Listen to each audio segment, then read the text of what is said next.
Good morning, everyone. Having my morning cappuccino and reading all the newspapers that I read here every day, the Italian newspapers. I want to show you one in particular. This is a collector's edition of the official Vatican newspaper called the Osservatore Romano.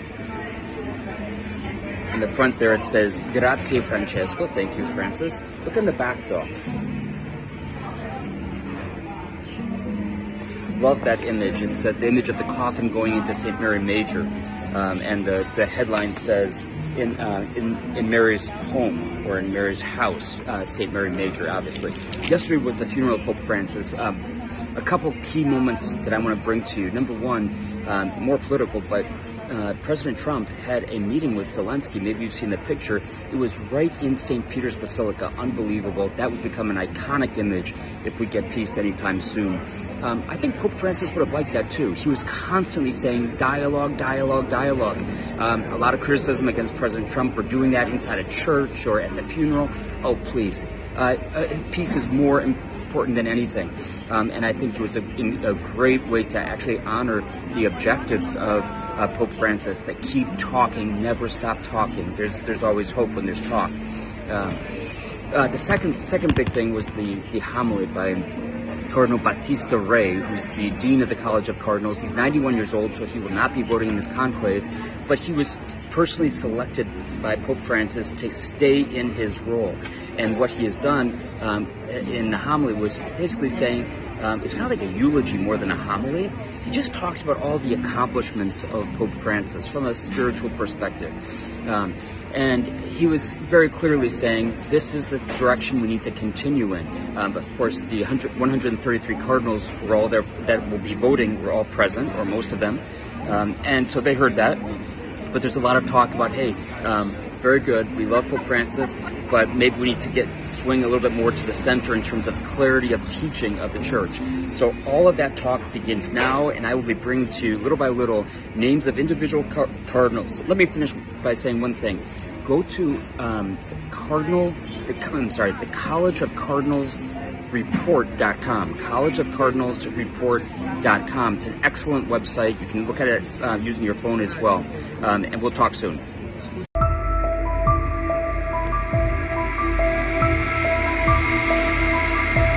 Secretary Rubio's meeting with the Syrian foreign minister in Turkey after discussing the situation with Crown Prince Mohammed and President Erdogan of Turkey.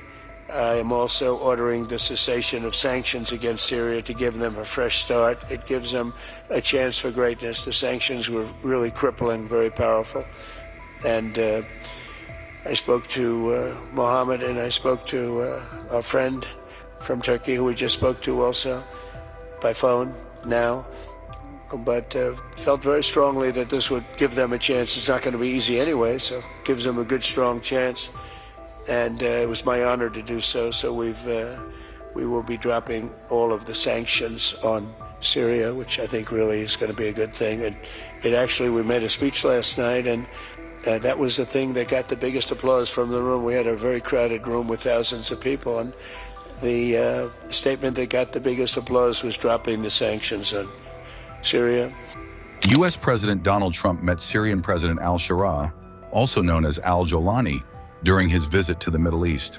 This comes a day after the U.S. lifted sanctions off the war-torn country. Saudi Crown Prince Mohammed bin Salman oversaw the meeting, while Turkish President Recep Tayyip Erdogan joined by phone. Trump is on a 4-day visit to Saudi Arabia, Qatar, and the United Arab Emirates.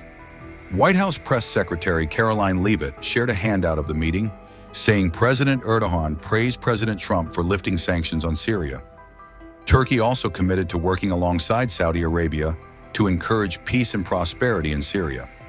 Crown Prince Salman called Trump's decision courageous for lifting the sanctions.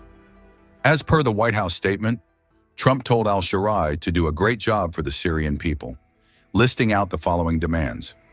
Sign the Abraham Accords with Israel, tell all foreign terrorists to leave Syria, deport Palestinian terrorists, help the United States prevent the resurgence of ISIS, assume responsibility for ISIS detention centers in northeast Syria. President al-Shara affirmed his commitment to the 1974 disengagement with Israel, the White House stated. He also expressed hope for Syria to serve as a critical link in facilitating trade between East and West, and invited American companies to invest in Syrian oil and gas. The leaders also discussed the Russia-Ukraine war, the White House revealed. Al-Shara became the interim president of Syria after the HTS toppled Bashar al-Assad's regime in December. Syria has been designated a state sponsor of terrorism by the U.S. government since 1979. U.S. sanctions were imposed on the country in 2004 and again in 2011, after the regime of then-President Assad launched a brutal crackdown on anti-government uprisings. In recent years, a greater number of Arab and Muslim countries have called for efforts to reintegrate Syria into the Arab fold, even before Assad was ousted. Wednesday's meeting was also remarkable given al-Shara, under the nom de guerre Abu Muhammad al-Golani, had ties to al-Qaeda and joined insurgents battling U.S. forces in Iraq before entering the Syrian war. He was even imprisoned by U.S. troops there for several years.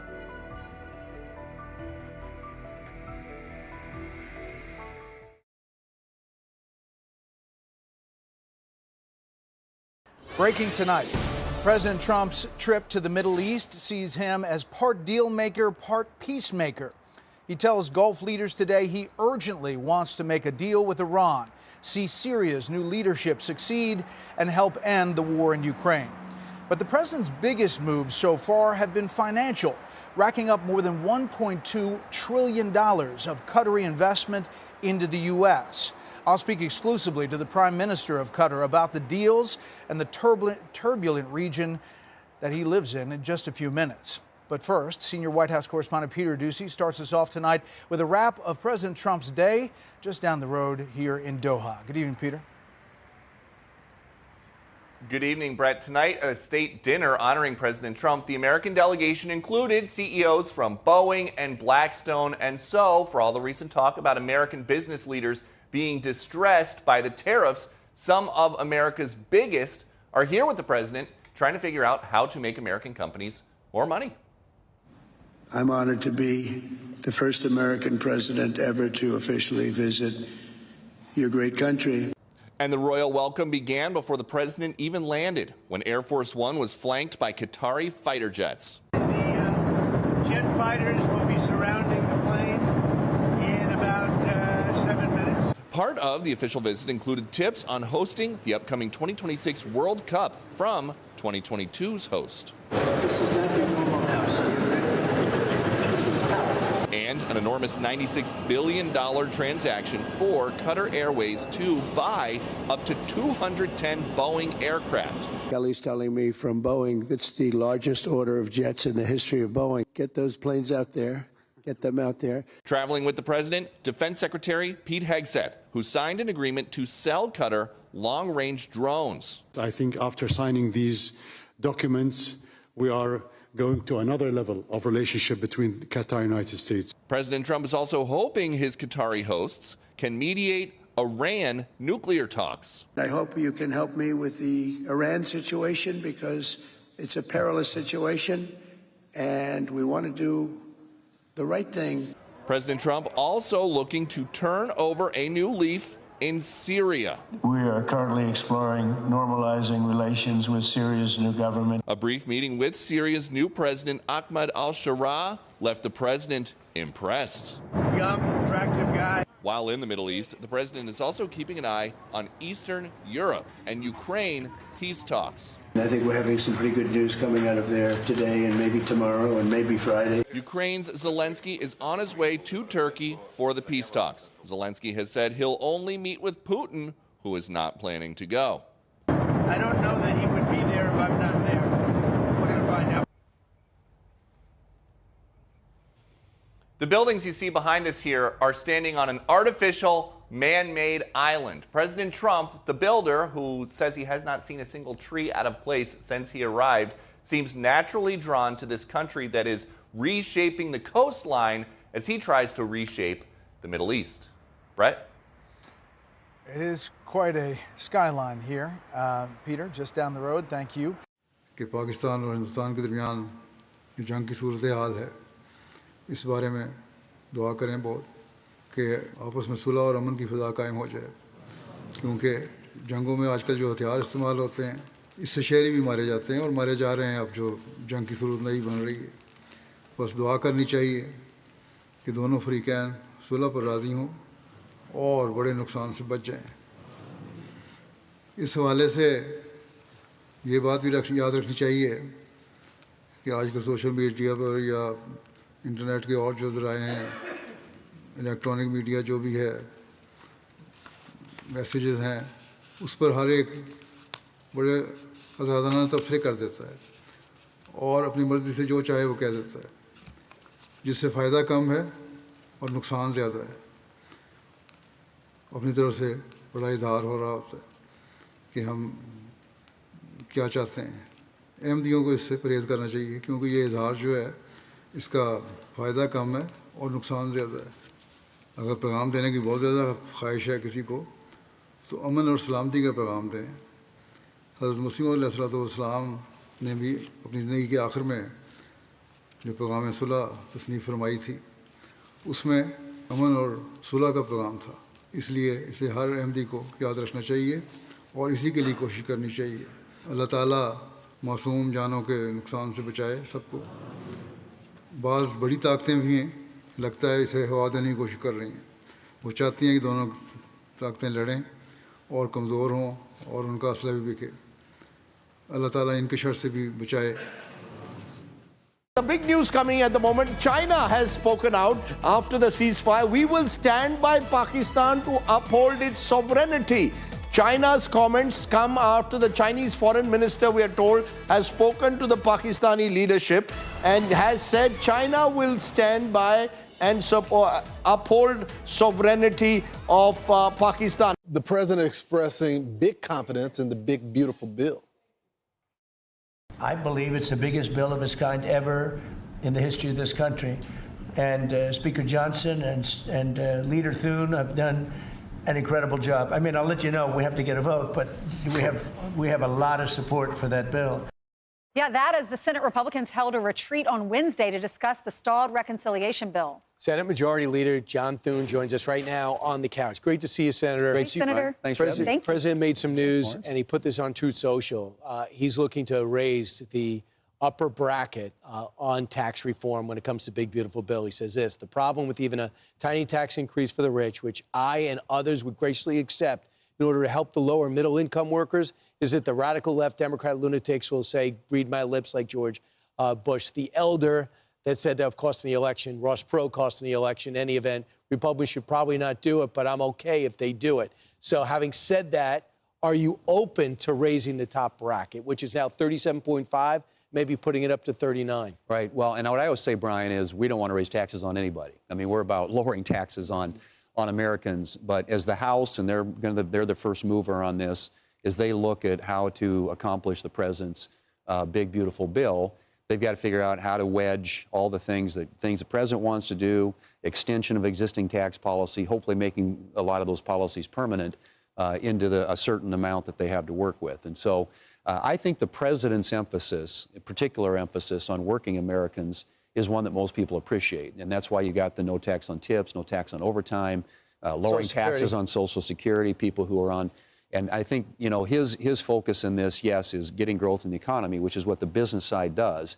And, you know, clearly there it's faster cost recovery, it's lower rates.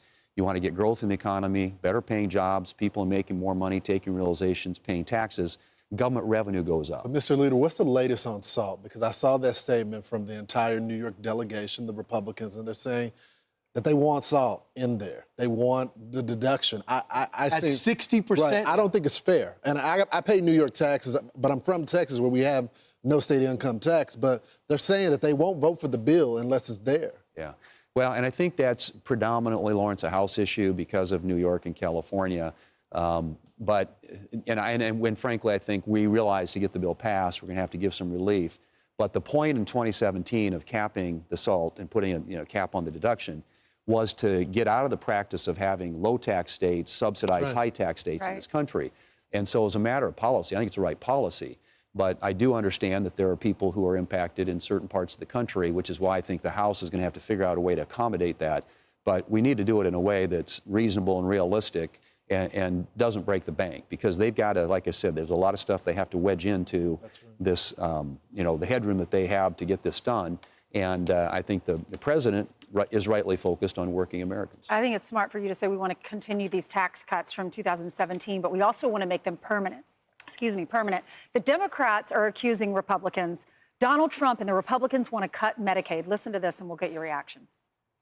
It's extremely cruel to put in place or to promote $880 billion in cuts to Medicaid, which is going to just devastate health care, especially in rural areas. But everybody's going to be affected by this. The battle lines have been drawn.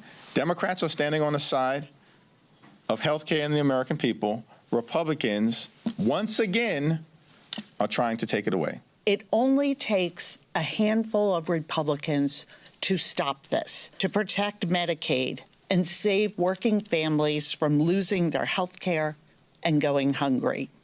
So, Senator, apparently you're taking away health care. Is that true? No. And I think the one thing, Ainsley, when the Democrats had unified control of the government, House, Senate, and White House 2 years ago, which is what we have today, which is rare for Republicans, they did two, quote, reconciliation bills, which increased spending by about $3 trillion. And expanded a bunch of these programs. And if you look at how government has grown, it's like this. All we're simply saying is we need growth in the economy, and we get that through the stimulative tax policies that are going to be included in this plan. And then you've got to restrain the growth in spending. And if you start doing that, you start getting this thing in balance. What we have is a $38 trillion debt. And there are basic reforms to programs like Medicaid that I think most Americans agree with. One is work requirements. I mean, people who get this benefit, able-bodied adults, ought to be working.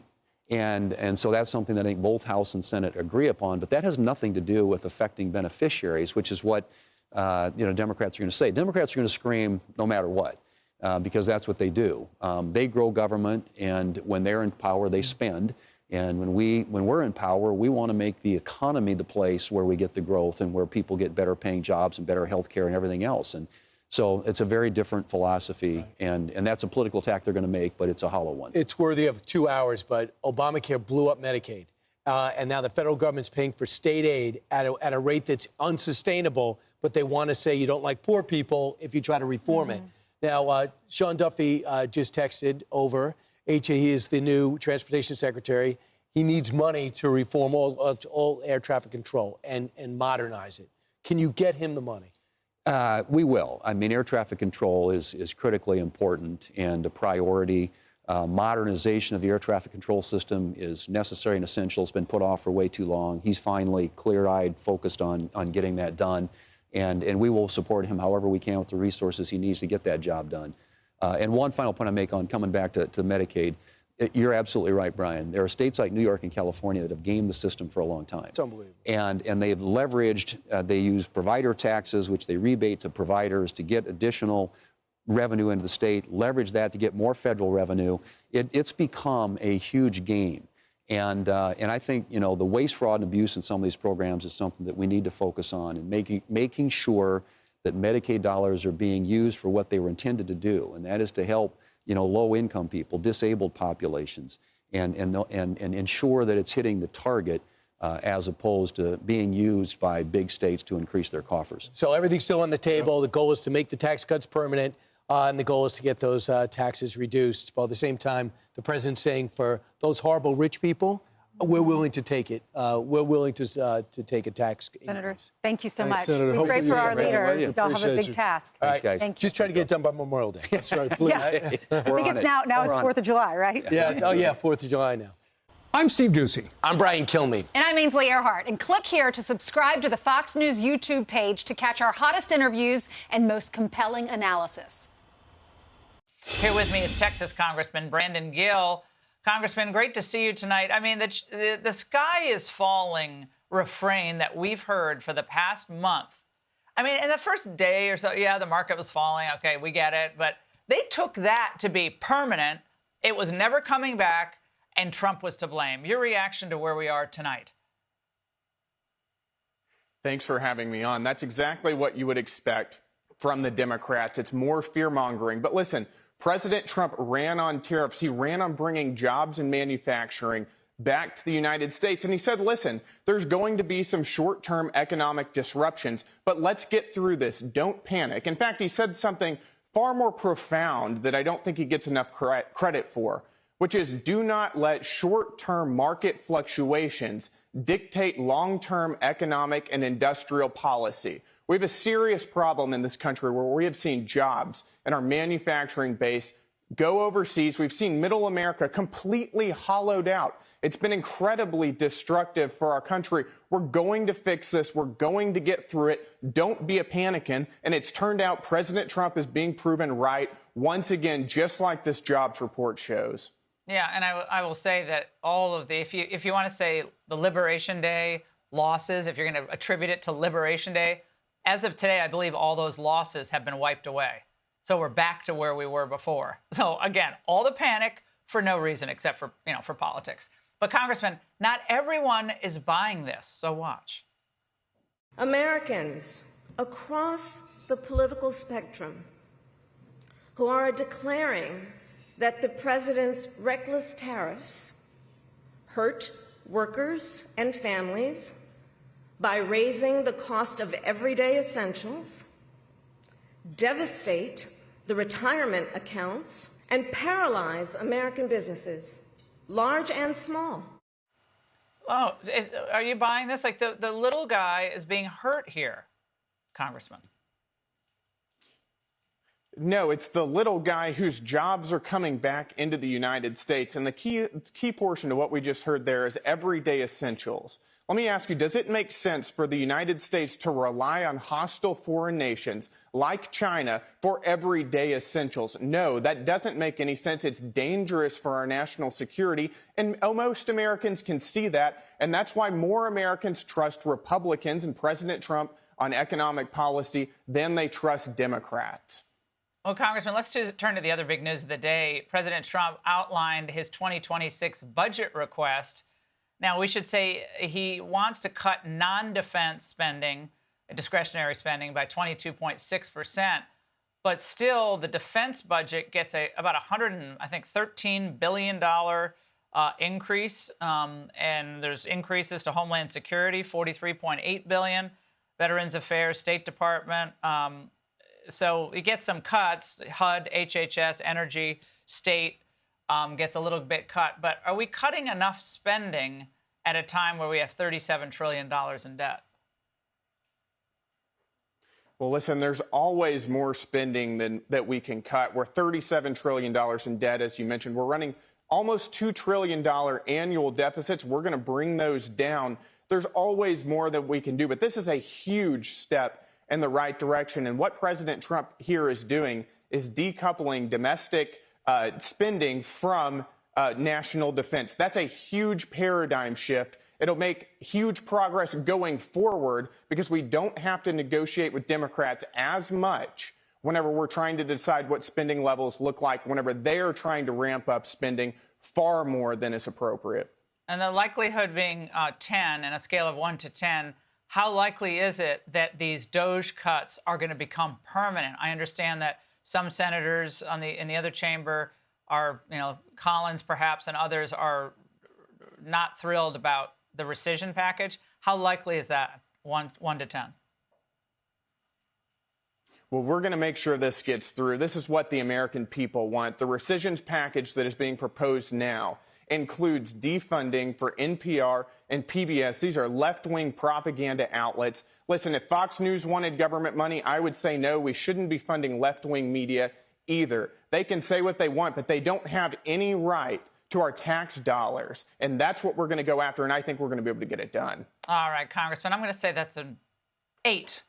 8. You didn't give me a number. 8. I'm going to say, is that fair? About 8?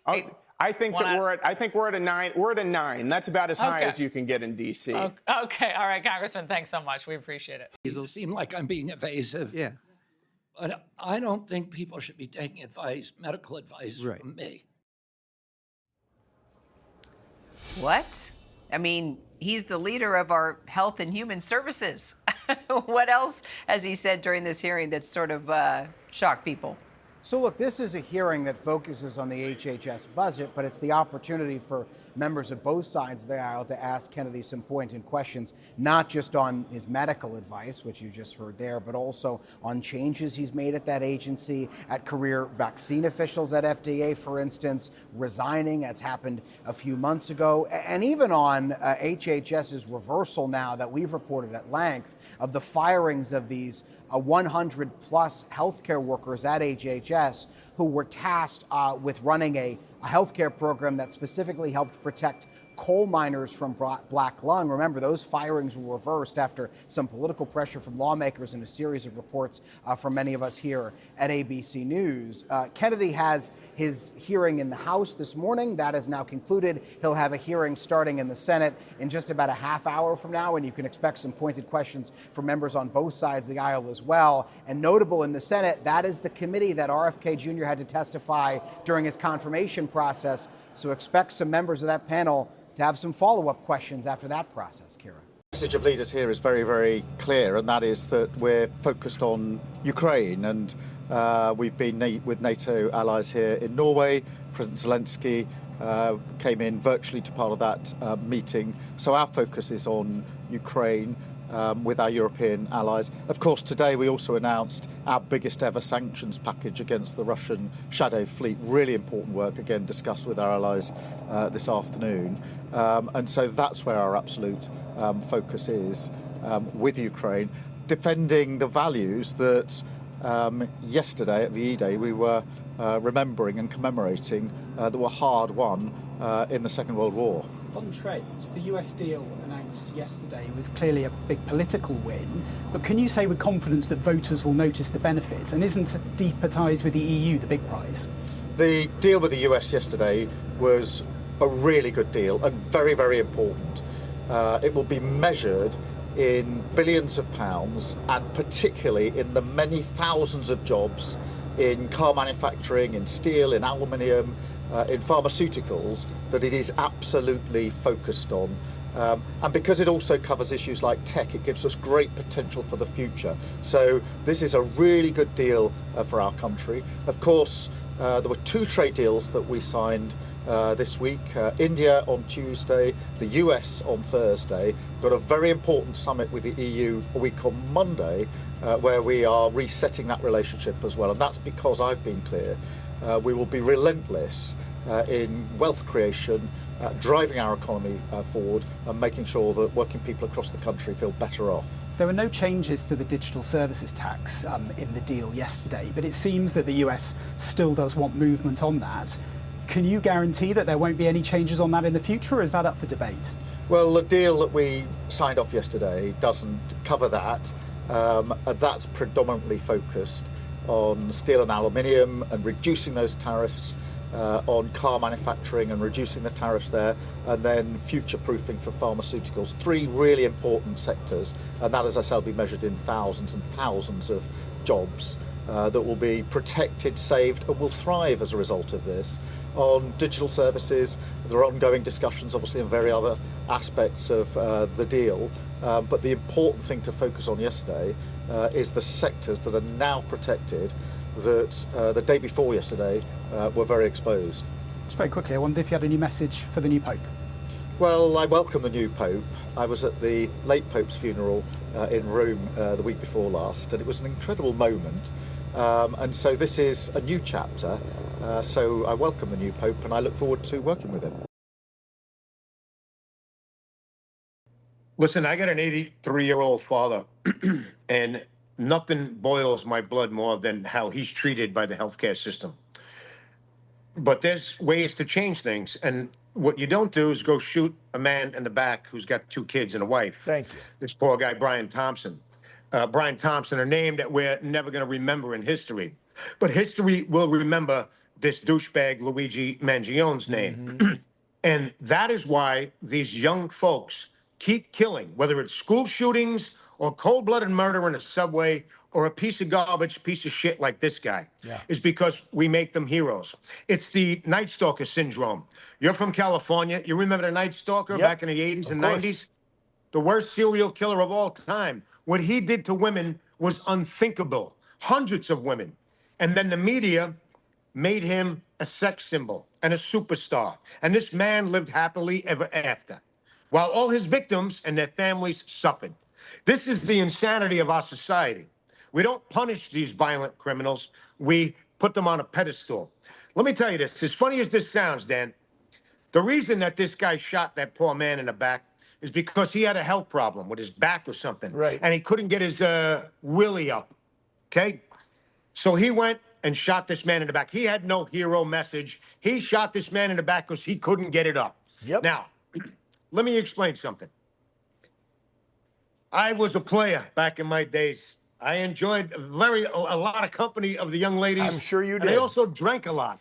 And once in a while, you get whiskey dick. Sorry, but it happens. It happens to the best of us. Now, do I go and shoot Jack Daniels in the back because I couldn't get my willy up? No. As funny as I'm saying this, it's true. Next tonight here, the new storms coming tonight. Heavy rain expected yet again after deadly flash flooding already. The emergency playing out in parts of the east. The body of a 12-year-old Virginia boy swept away has now been found tonight. Lee Goldberg standing by with the forecast for the evening ahead. But first, Stephanie Ramos with the images coming in tonight. Look at this. Tonight, millions on alert for dangerous flooding. Heavy rain moving up the East Coast after a deadly deluge swamped the mid-Atlantic. West of Charlottesville, first responders in Albemarle County, Virginia, desperately searched for 12-year-old Jordan Sims, who was swept away by floodwaters. It was a raging river last night. I don't think I've ever seen a stream like that. Sadly, they found his body just before 9 this morning. Western Maryland hit with more than 5 inches of rain Tuesday. Rivers bursting out of their banks. First responders using boats to ferry families through the rapids. In Western Port, 200 students and adults rescued from the elementary school. Cars bobbing in the water, one of 3 schools that had to evacuate. This photo showing Dustin Nash carrying his 9-year-old daughter Aria out of harm's way through shoulder-deep floods. David, those showers and storms are pushing their way into the Northeast. There are flood warnings in effect, making for a rough commute home for millions. David. Stephanie Ramos, Steph, thank you. A tornado ripping through Texas Hill Country. That's a tornado. Almost all the way to the ground, though. At least 1 person injured and 5 homes damaged in Burnett. In Lawton, Oklahoma, first responders using a raft boat to pull a couple out of their pickup after they drove into floodwaters and stalled out. 2 people died Wednesday when flash flooding swept them away in their vehicles. After the wettest April on record, Highway Patrol using airboats to navigate streets and check on people. South of Oklahoma City, in Blanchard, catastrophic damage, a community cut in 2. Our Maria Villarreal was there. It's been raining here for days. The ground is soaked, and it actually gave way right here on this county road. You can see a 30-foot drop down, and actually families are on the other side, 10 of them stranded. While the spending review is ongoing, I can announce today that the Treasury will fund our prison expansion plans in full across the spending review period. This is a total capital investment of £4.7 billion. It allows us to start building 3 new prisons, including breaking ground on a site near HMP Gartree later this year. This investment will also fund new cells at existing prisons, with new house blocks and rapid deployment cells opened across the country. This is a record prison expansion. And after the long delays under the last government, who allowed their backbenchers to block every project, we are building at breakneck pace. But we must be honest in a way that my predecessors never were. Prison building is necessary, but it is not sufficient. We cannot build our way out of this crisis. Despite record prison building, the population is simply rising too fast. By spring 2028, even with the funding that I have announced today, we will be 9,500 places short. The conclusion is clear. We have to do things differently. Leo may be from the south side of Chicago, but his work with the church took him to Rome and to Peru for so many years. And from the balcony right here behind me, he promised to push for unity and to build bridges. So tonight, James Longman with the faithful, Americans and people from all over the world who hope Pope Leo can unite. Pope Leo sent some important messages at his first Mass as Pope, showing the world he knows how to walk delicate divides. Soon after we heard Leo had made history, we bumped into Cardinal Bo, the Archbishop of Yangon. Are you excited to have the first American Pope? Yes, good, so that you can build a bridge. Build a bridge and fight with Trump. Fight with Trump. Or can have a conversation, dialogue with Trump. A dialogue now in many languages. American Pope now, my joy is that, at least for the first time, we have a Pope who is fluent in English and Spanish. But as Leo says he wants to build bridges, war continues to rage. From Israel and Gaza, Russia's invasion of Ukraine, and a dangerous confrontation between India and Pakistan breaking out during conclave. This American Pope faces a global challenge. And David, there is a sense that the divisions in the United States are making this American Pope better able to deal with the divisions in the wider world. David. James Longman back with us as well. James, thank you. Another massive protest here at Columbia University in New York City. This time, protesters taking over the library during finals week.